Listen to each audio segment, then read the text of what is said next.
បាទខ្ញុំបាទ Sky Tech សូមគ្រប់វត្តមានទៅដល់លោកពូលោកមីងលោកយាយលោកតាកុមារីកុមារាទាំងអស់គ្នាផងដែរបាទចាហើយស្មើនេះផងដែរ Sky Tech បានចេញទៀតហើយបាទហើយពូលោកមីងអូនបងចូលជុំតាមណាដែរណោះចាចង់និយាយទៅដល់បងទាំងអស់គ្នា DJ Sky Tech Remix ញ៉ៃគ្នាណាបាទនឹងអ្វីណាចា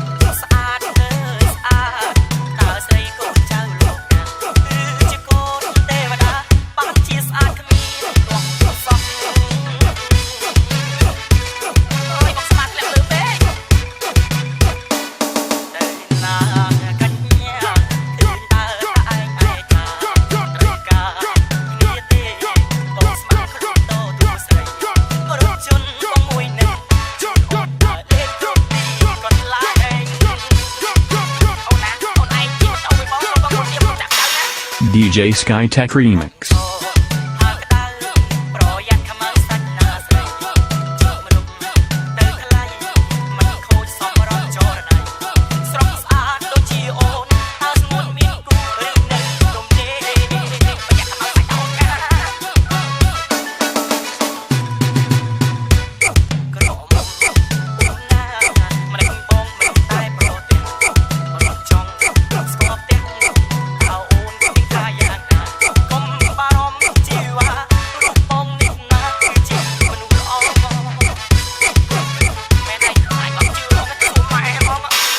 DJ Sky Tech Remix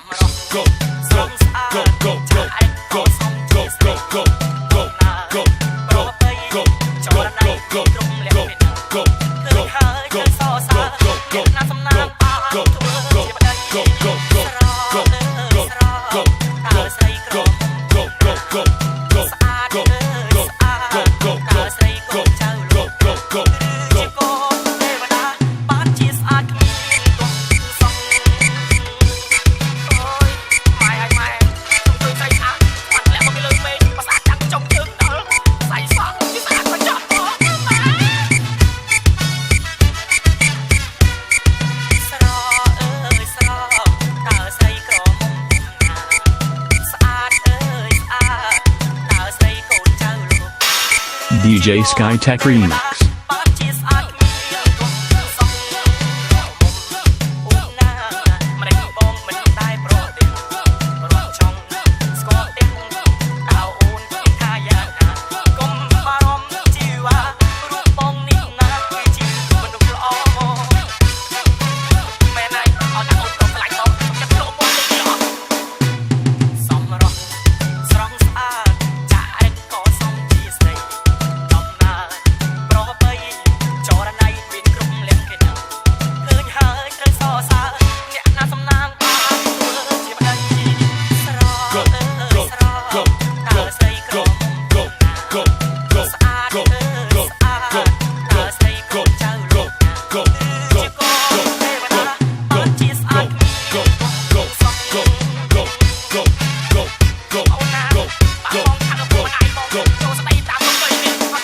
DJ Sky Tech Remix